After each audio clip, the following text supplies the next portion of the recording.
Awesome. Great. Perfect. Thanks so much, John. I really appreciate your time No problem. this And morning. you're a friend of Sherali's? Yeah, yes. Wait a second. How did you know this? Guys, a little bird whispered in my ear. So, So Sherali as well as Richard Peddie. oh, fantastic. Yeah, yeah. I spoke. I met Sherali. Oh, I don't know, 6, 7, 8 years ago, I think, and Uh-huh. yeah. So we've kept in touch. He came on my podcast, and then I reached out. I reached out to both of them before this and say, hey, any interesting stories you can share? Okay, fire away. Well, let's. I'll get to them a little bit, Sure. a little bit later. But congrats on the book, first of all. Thank you. Yeah, you're. Why write a I guess we could call it a memoir. Would you call it a memoir? Um, Not 100%, Mm-hmm. because uh, I mean, it's episodic. It's not Yeah, really, that's right. then this happened, then this happened, then this happened. But and I think I wanted to talk as much about the change in our business Yeah. as I did about the change for me. Mm-hmm. So from that perspective, there's part of it in there that's a memoir, but not completely. Yeah. Why was now the right time to have this book out? Oh, you know that's a you know that's a good question, because I'm not sure there is a perfect time. Mm-hmm. Although, I had been asked 4 or 5 times before to do it and refused, Okay. uh, because it was too much work. Mm-hmm. Writing's hard. Writing is different than the world that I live in, Yeah. which is much more verbal, much more tactile, and much more live. Sure. In the business that I'm in, whether it's radio or TV or podcasting, you do it once and it goes into the ether. Books don't go into the ether. So I'll be reminded of things I've said in this book for years to come. Forever. Yeah, yeah. So it just so happened that the timing was that I wasn't working as diligently and as long, at the time that the publisher approached me to say, would you consider doing it? Mm-hmm. And I didn't think it would take as long as it did. And then the pandemic hit. And so then I had a lot of time in my hand, Okay. to sit down and spend days and weeks and months on it. And in many ways, the podcast I do with Bob McCown and this book kept me focused during a time when a lot of people weren't focused. Yeah. So I stayed busy during the pandemic, and Okay. that was a really good thing. I had a reason to get out of bed in the morning, and or not just sit in front of the television all day. So that was the timing in the end was really, really good, Yeah. because I had time to write it. The finished product, is this the stories? Are these the stories you knew you wanted to tell going in, or was there a different book going in than what we have today? Yeah, Simon and Schuster do a really good job of, of saying, okay, if we're going to do this, if we're going to have this partnership, Yeah. um, let's start with where they think we should be and where I think we should be. So I did a brief outline of 20 chapters Yeah. that I thought were going to be interesting for readers, people who are TV nerds, hockey nerds, that would enjoy some stories. Yeah. And they probably pushed back only on 2 or 3. Okay.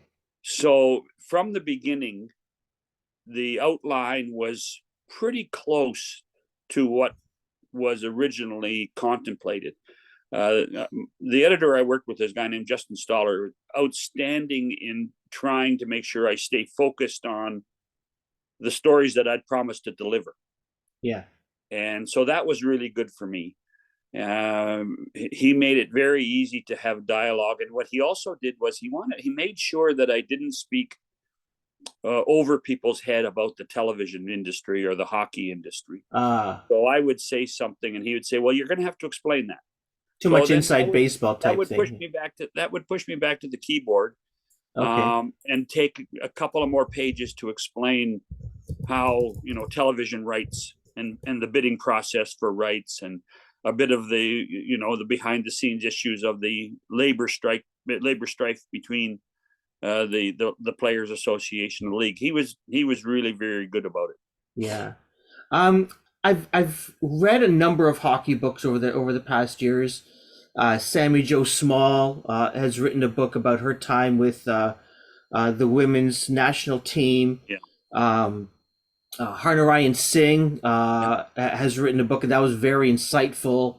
To hear his perspective of what hockey meant to him and his family, and even Nick Kyprios. I was shocked at Nick Kyprios's book, because what I read in there, I go, this is like a different person that I'm used to seeing, on TV at that time, and now he's back in radio. And reading your book, I need to thank you for one of your chapters, or maybe it's stories that are in a couple of your chapters about Don Cherry. Mm-hmm. Because I had a perspective of who I thought Don Cherry was, only based on, the 5 minutes he would ever show up on Coach's Corner every Saturday night. And obviously we know, the things that he had said that one year around Remembrance Day and Poppies, and I had a chance to talk to Harnarayan Singh about those comments. But reading your stories on who Don Cherry is to you, sort of the man that we don't see and we don't know, because all we know is 5 minutes a week.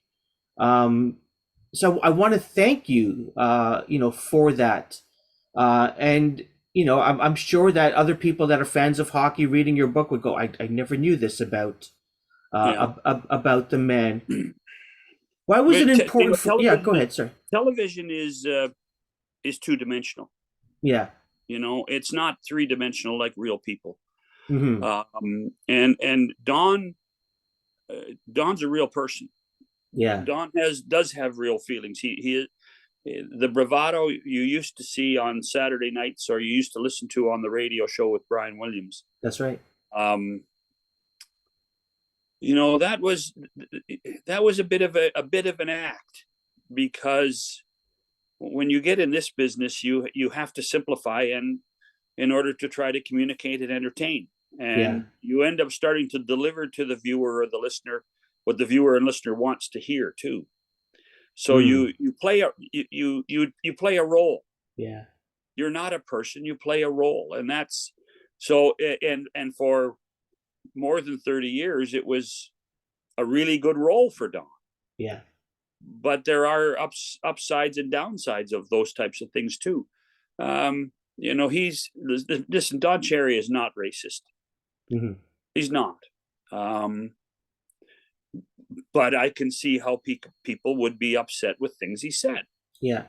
And I used to get upset with, things he said.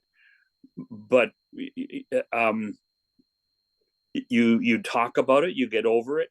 It's easier when you can deal with the person one-on-one as opposed to on social media.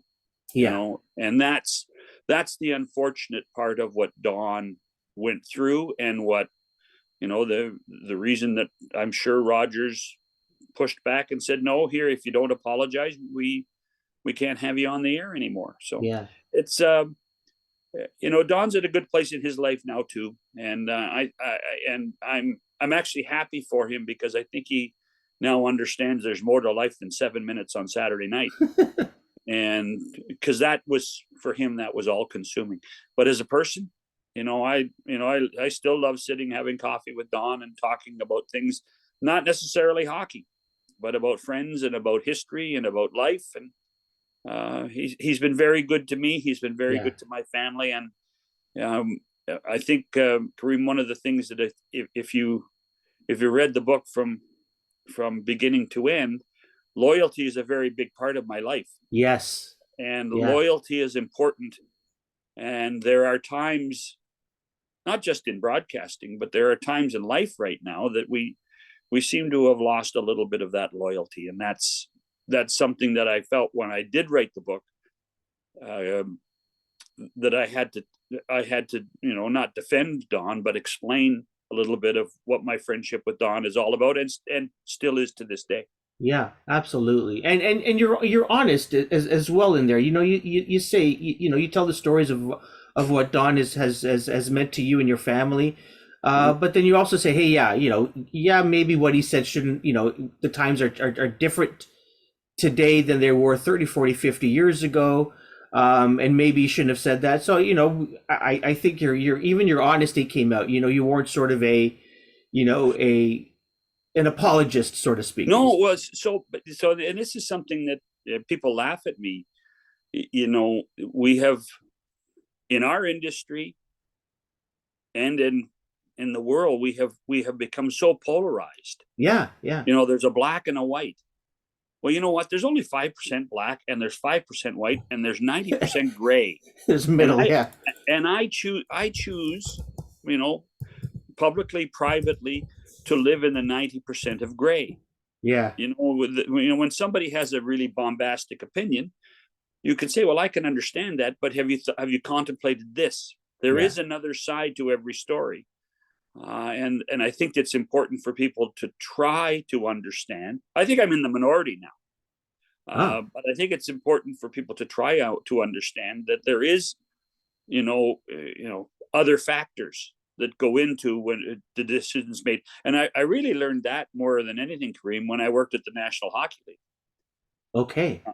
Because, from the outside, you can look at, what Gary Bettman does and what hockey teams do and say, well, that was stupid, or why did he do that? He doesn't like Canada. He gets booed all the time. Yeah. And that's just not true. Yeah. There are, and it really got home to me because, and this is, he actually told me this one day. He said, you've got to understand, every time you say something nice about the Toronto Maple Leafs, you got to say something nice about the Buffalo Sabres, because they're the other side of the coin. Yeah. They're the other team, and you do have to learn how to play it down the middle. And that has helped me, because in our business, there's a real void of that. Yeah. So that it's easy to go on radio or on TV or the podcast and say, well, have you, when somebody says something silly, I say, well, have you thought about this side? And that, that creates conversation, and hopefully it's entertaining. Yeah. How is the podcasting life? How similar, how different is it to broadcasting? Well, to me, and doing it with Bob, it is just like doing the old primetime show. Yeah. We don't rehearse. We don't research. Okay.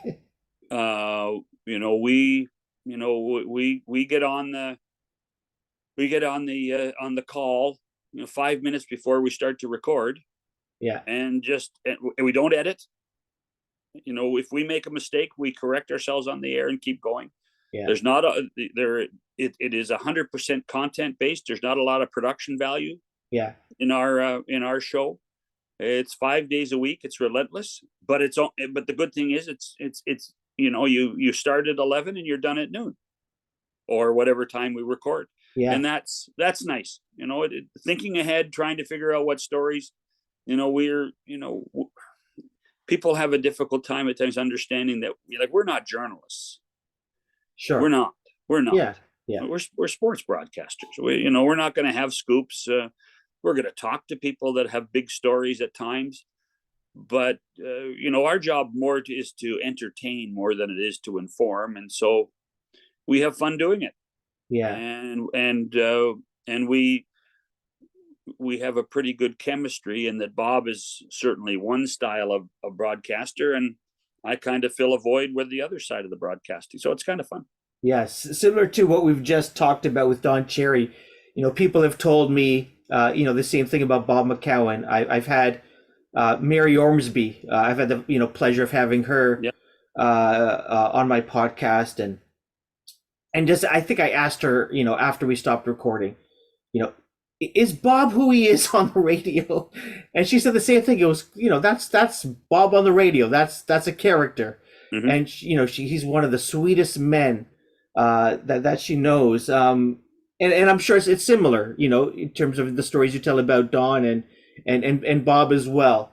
But how I found it interesting that in I don't know if you were going back to Sportsnet or your first time at Sportsnet, you said you wanted a certain amount of days that you wanted to be on prime time. Yeah. Why was that important for you? Because I love radio. Okay. I love radio. Yeah. Now, does Bob have a say? Does Bob have a say that you're coming on his show, or? Well, I was dealing with Nelson Millman at the time. Okay. Who was a good friend. And whether Nelson talked to Bob or not, I never really discussed that with either. Okay. All right. That when I was approached by the Sportsnet people to come on and do television, yeah, I understood the ins and outs of television better than most after 35 years, but I had never really been on television. Okay. I had to, believe it or not, Krim, I had to learn to take my own advice about how to manage my on-air look, my style. I had to learn to manage where my hands go, where my eyes go. I tend to have a conversation. My lips tend to move when I'm listening to the other person, so I have to watch that. I had to learn how to be on TV. I'm not sure I've learned yet, but I'm better. So I had to learn to take my own advice. So that was a challenge, but the comfort and I had to learn to do things to time. Yeah.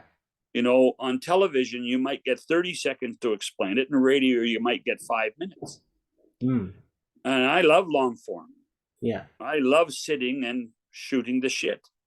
That's magic. Yeah. And because then you can go in 50 directions. And that's the other magic of the podcast is we start with one topic and end 50 miles away. Yeah, there's that freedom because something tweaks and you remember, and that whole concept on the show we do now is that Bob and I have 100 years of experience in broadcasting and sports between us. Yeah, and that really is a huge advantage for most people. And there are references you can make, not just about sports, but about broadcasting, because I think our show sometimes is about broadcasting too. So that perspective is different than radio and TV. And I wanted the comfort. I wanted the comfort of radio. I always had wanted when I went to university to get my broadcasting degree. When I applied for jobs across the country the first time around, I wanted a radio job. I didn't want to be in TV. Yeah. I wanted a radio job. I wanted the long form, be that conduit at 8 o'clock in the morning or 5 o'clock in the afternoon to be able to sit and tell you stories and why it was going to be fun to talk about sports that day. Nice. I want to talk about Richard Peddie. I reached out to Richard Peddie. He shows up in your book, and I wanted to get some insights. And you talked about it in your book, the TV that you guys were doing, with what was it, with the Leafs TV, Raptors. Well, we did two channels. We had a hockey channel, Leafs TV, and we had the basketball channel, which is now called NBA TV Canada, which at that time Raptors NBA TV. Yeah. You guys were doing a lot, like the most TV production in Canada around sports. Yes. At a certain point we were, Yeah. And it was crazy. And so what's the is it true? And maybe I'm getting my channels mixed up, but is it true that or stories in fact that the work that you guys were doing was so important and maybe even threatening that Rogers and Bell had to take decisive action and purchase properties and stuff like. What's the story around all Well, of that? Richard deserves a ton of credit for having the vision of getting into the broadcast business for Maple Leaf Sports and Entertainment. Yeah. But he had no one on staff that could execute the plan, and that's how I got to join the company, was to basically take his vision and put it on the air. Yeah. Richard was at TSN and knew the broadcast landscape, but wasn't a producer, wasn't a content creator. Yeah. A great thinker, a great organizer, a very good businessman, but they needed someone to create the content. And it just so happened I had been let go by Hockey Night. And about 8 months later, maybe 6 months later, I got hired by Richard and the board to run the two channels, which was really exciting. So that's the basis of what the plan was. This was at a time when in Canada we were going from basic cable to digital cable.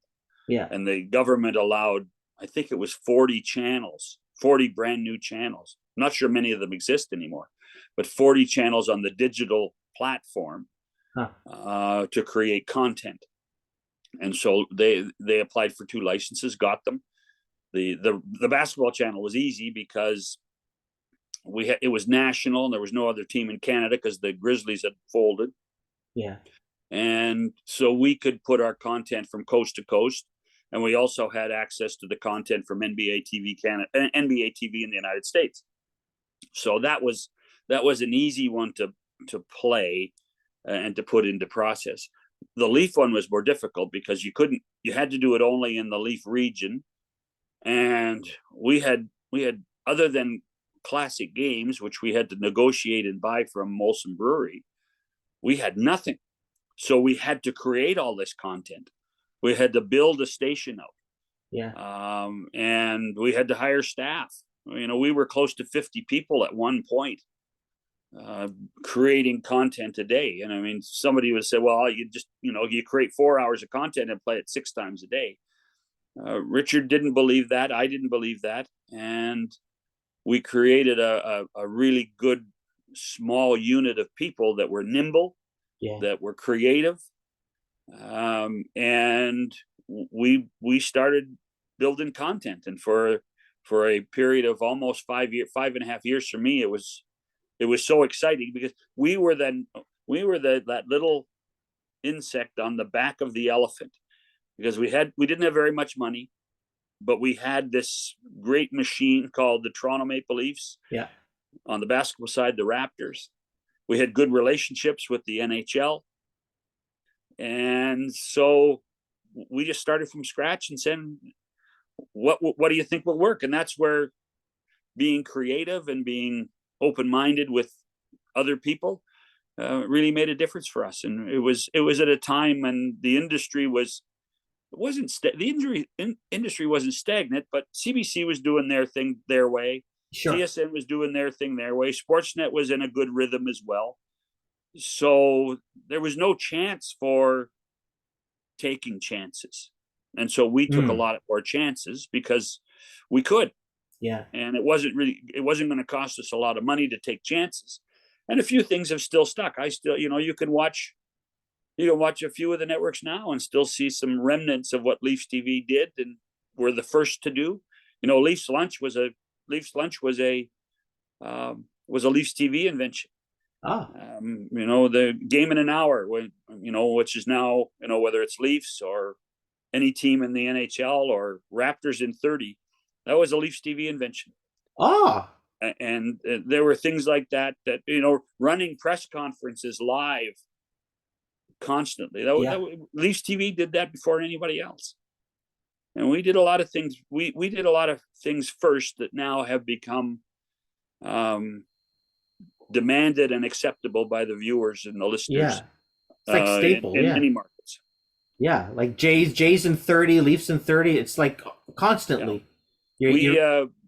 Ours was called Game in an Hour, and it was kind of our brand because you could do Leafs in an hour, Leafs game in an hour, Raptors game in an hour, so it became pretty easy for people to understand. Yeah, absolutely. Richard wanted me to let you know it, and you probably already know this. I think you talk about it in your book, but Bettman calls Richard Peddie and asks whether he should hire you, and Peddie says absolutely. So he just wanted to make sure that you knew that he put in a good word for you. I did not know Richard at all. I had shaken his hand a couple of times when he was running the building when I was running Hockey Night. So I did not know Richard at all prior to us meeting before I was hired. Okay. And we are two totally different people. But there was a mutual respect, and there was the strengths that Richard had certainly were greater in those areas than mine. But then he was also very open to having other creative people around to say, let's try that. Or, hey, listen, once I give you the approval, you do what you need to do.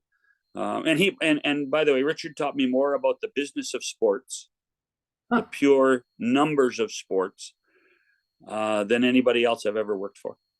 Wow. That's fantastic. John, listen, you got spunk, kid. Yeah.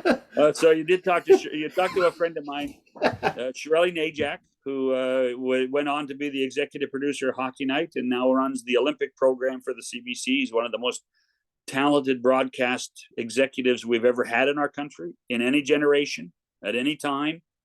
And we have a great friendship. We have the respect I have for him as a person and as a creative genius in our country. Wow. Is beyond reproach. But we, again, another guy that I'm not like Sherali, and Sherali's not like me. And so we worked well together because I would allow him to do what he thought was necessary, and then he would tolerate what I thought was necessary. And one of our famous conversations on a regular basis was the character on the Mary Tyler Moore Show, which is the news director, Lou Grant. Yeah. Because I'm a little more direct than Sherali is and ever has been. My favorite line, and we used to laugh about it, is that when Mary Tyler Moore walked into his office and she said, "Mr. Grant, I love it here. I'm having so much fun." And Lou Grant turned to her and he said, "Mary, you've got spunk." "Oh, thank you, Mr. Grant. I hate spunk." I'm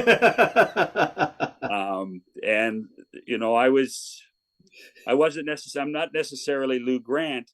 Yeah. But the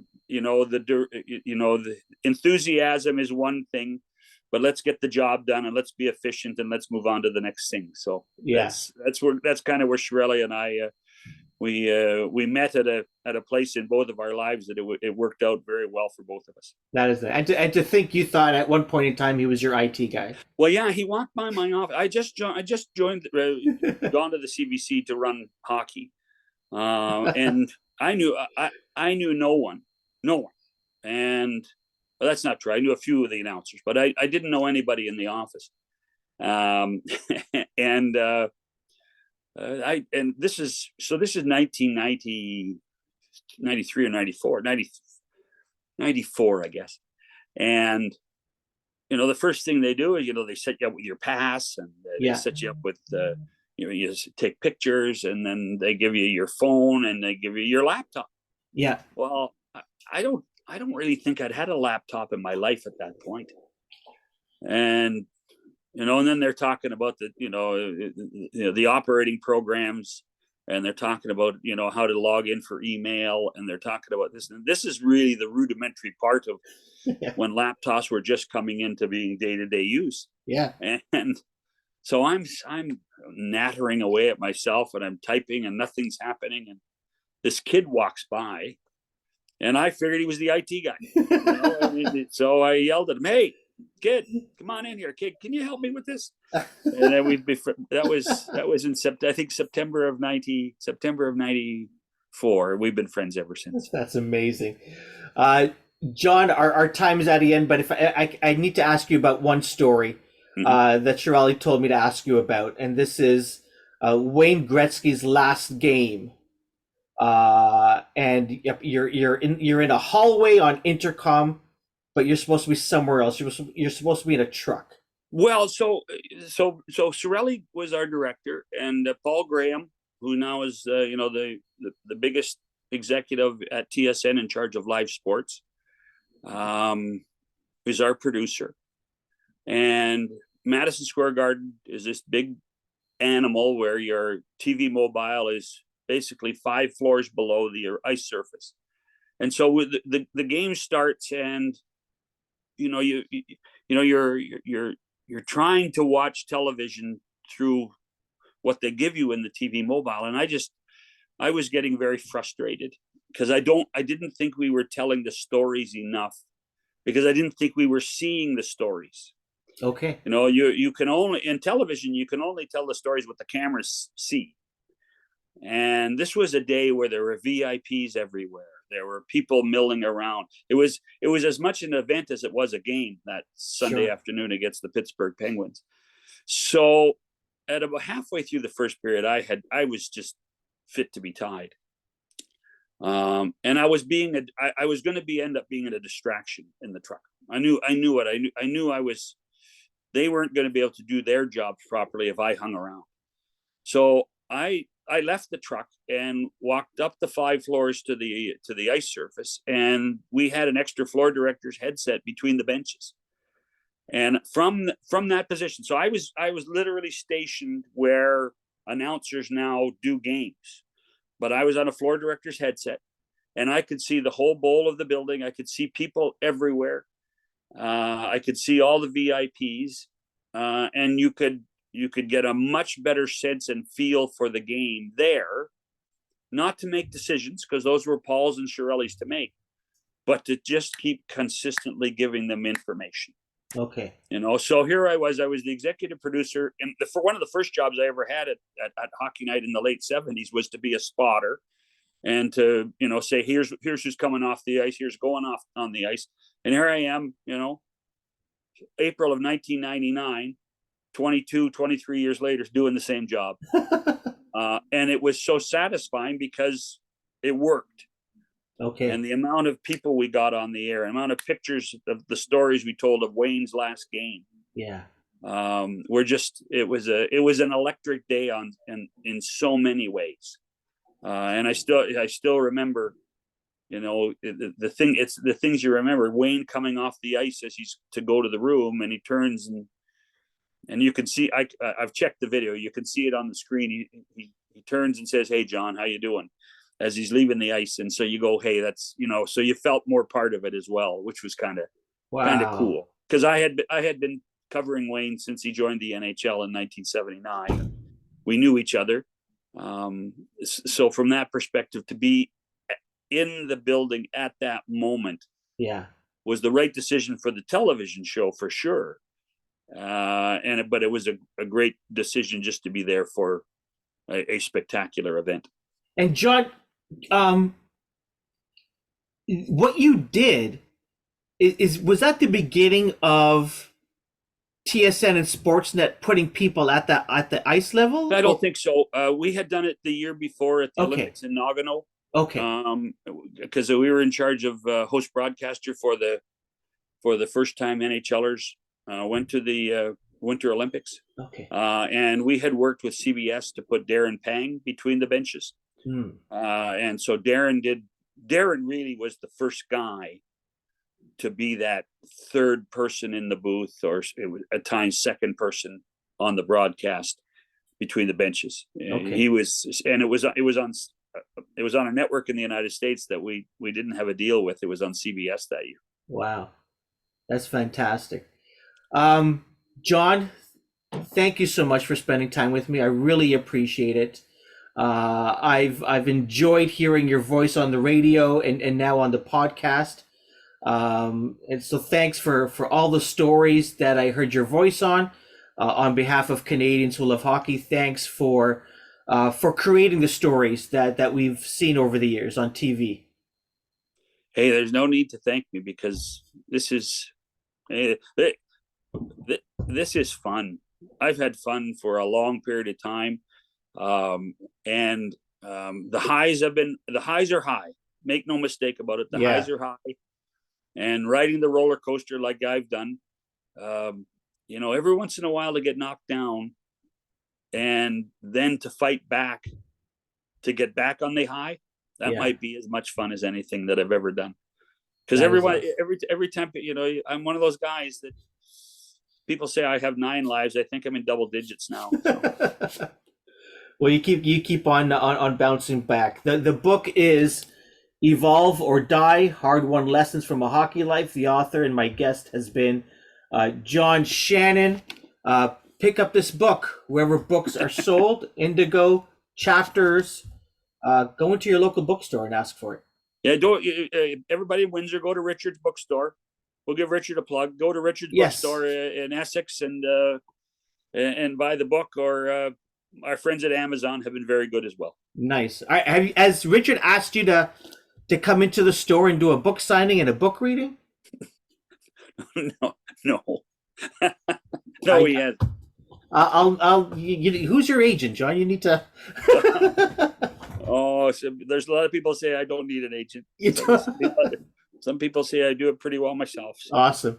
Again, thank you so much. I really appreciate your time. Cheers. Take care. Bye.